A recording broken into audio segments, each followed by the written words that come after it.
A से अनार,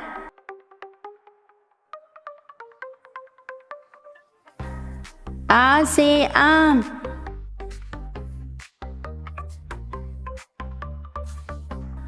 छोटी से इमली,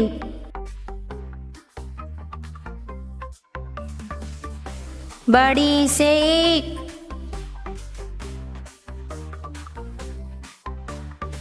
छोटा ऊ से उल्लू,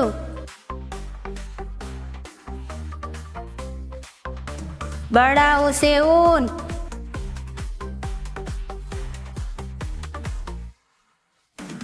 री से ऋषि,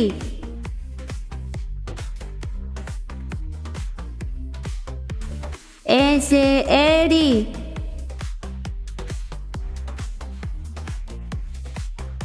ए से ऐनक,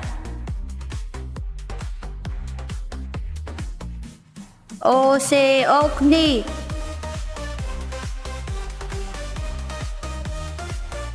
औ से औरत,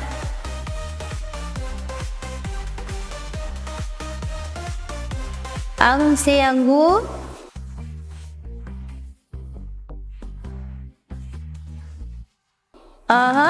खाली।